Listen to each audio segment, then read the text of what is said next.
Please subscribe to my channel to help me grow. The moment his fingers brushed my waist, I felt something inside me break. It was a soft touch, barely a second long, but it tore through my chest like a blade. I didn't even see him coming. I just felt it. And when I spun around, breath caught in my throat, he was smiling at me like I belonged to him. That was the moment everything started to unravel. I should start at the beginning, but betrayal never feels like a beginning. It feels like a sudden tear in the middle of something you thought was strong. My name is Sarah, and until that night, I believed my marriage could survive anything. I was wrong. The office party had been loud and crowded, music thumping through the walls, people laughing too hard, drinking too fast. I had only gone because my husband, Amir, insisted I attend for the sake of networking. He couldn't come because of a late shift, or so he said. I remember forcing a smile as I entered the room, telling myself it was fine, that I could handle being there alone. But the moment that man touched me without consent, the world tilted. I stepped away quickly, heart pounding, and his smug grin made my stomach twist. He leaned close and whispered, "You look even better in person." I wanted to scream. Instead, I forced my voice to stay steady and said, "Don't touch me." He shrugged like I was being dramatic. Then he looked over my shoulder. "Amir is a lucky man," he said. My breath froze. "How do you know my husband?" He didn't answer. He just smiled like he knew something I didn't, something that should have terrified me.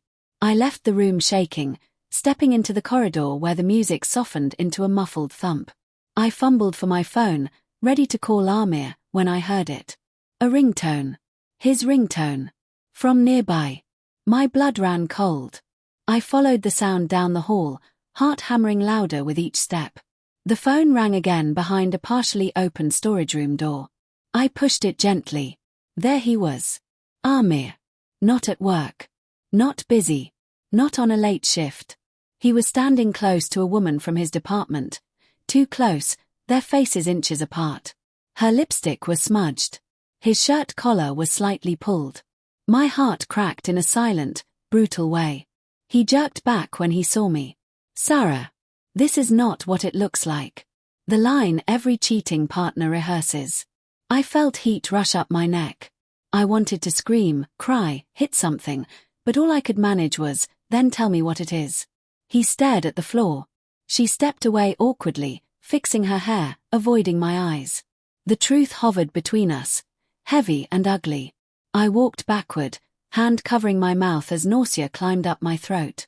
I felt dirty, used, betrayed by the one person I trusted with every part of me. When I stormed out of the building, the cold air slapped my face, but it did nothing to numb the pain inside.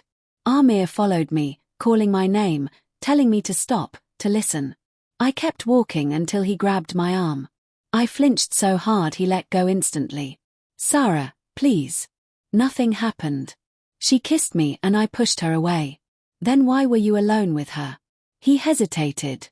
I saw the guilt flicker in his eyes, faint but there. I felt my voice tremble. "You chose to be with her instead of me. You lied to me to do it." He reached for me again but stopped halfway, as if afraid I might shatter. I don't even know why I said yes to meeting her. It was stupid. I never meant for anything to happen. There it was. The confession. The admission of a choice. Not a mistake. A choice. My chest ached, tightening until it felt hard to breathe. All the quiet warnings from the last few weeks suddenly made sense. The late shifts. The new cologne. The distant looks when he thought I wasn't watching. I thought the violation at the party was the worst part of the night. But realizing my own husband had emotionally betrayed me first was a pain far sharper than any unwanted touch. I whispered, "I needed you tonight. And you weren't here." His eyes softened with regret. "Sarah, I'm so sorry." Sorry doesn't erase a choice. I stepped back. Something inside me shifted, a calm, cold certainty replacing the chaos. I wasn't leaving because he cheated.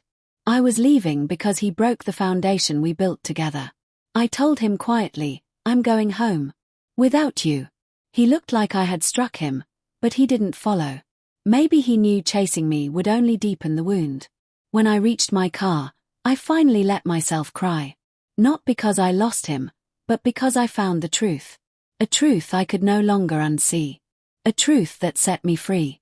And as I drove away, the only thing I knew for certain was that this chapter of my life was ending with clarity instead of confusion, strength instead of fear.